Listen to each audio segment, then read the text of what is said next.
Hi, ever just kind of get stuck when you're reading with someone and you're like, "Oh, I don't know what questions to ask?" These are a few good ones for whether you're reading a read aloud book like Miss Francis did, or whether your student, your child is reading on their own. So, this is what we call the QAR, question and answer relationship questions. So, there's two different kinds of overall questions: in the book questions and then in my head questions. In the book, there's right there questions, think and search. And then in my head, you have the author and you, and then on my own. So I'm going to explain those a little bit. We'll start with the in the book right there. It says the answer is in one place in the text.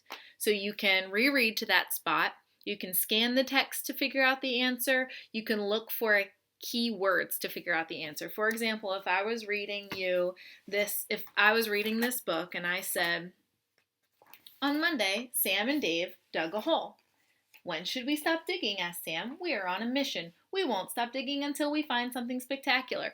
Maybe at the end of the book, you can ask them a right there question like, what day did they dig a hole? And so then the student can say, okay, well, I'm going to go back to the beginning because I remember it was in the beginning and I know exactly where it is. I'm going to reread.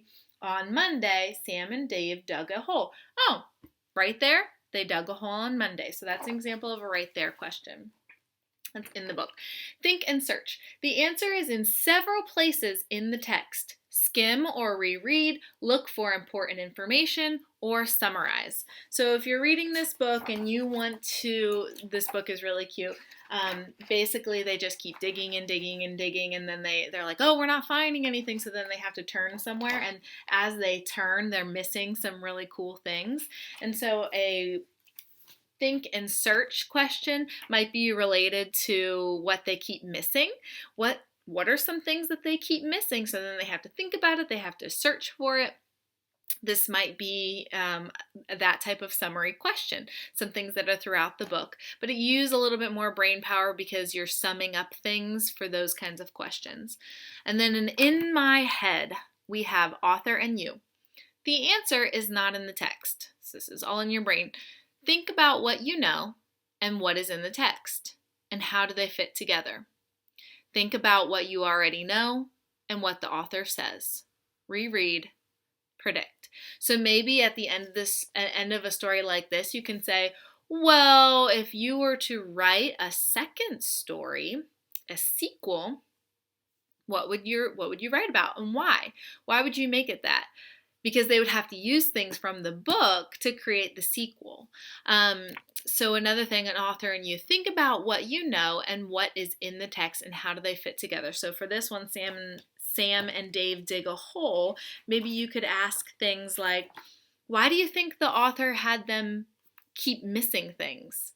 Or what was the big thing that they found at the end? Why was that important? What did the kids learn from that? Those kinds of questions. Those are more outside. What did they learn?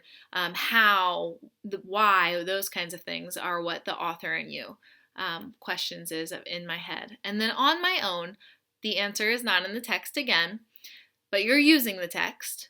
Think about what you already know. Think about what you've read before and make connections. So for these kinds of things, instead of asking questions about the author, maybe you can ask them questions like, what would you and your friend do in this situation? That's getting them to think about on their own. They're putting themselves into the book. They're thinking about what they would have done as a character. So making them pretend to be the character. That's an on my own. And then, what books does this book remind you of? Why does it remind you of that book? What are some similarities? So different things like that can help them realize that books connect to other books. Maybe they have a story that this reminded them of and they want to write a story about it. That's great too. It's kind of like a text to world, text to life, and text to text. So hope this helps.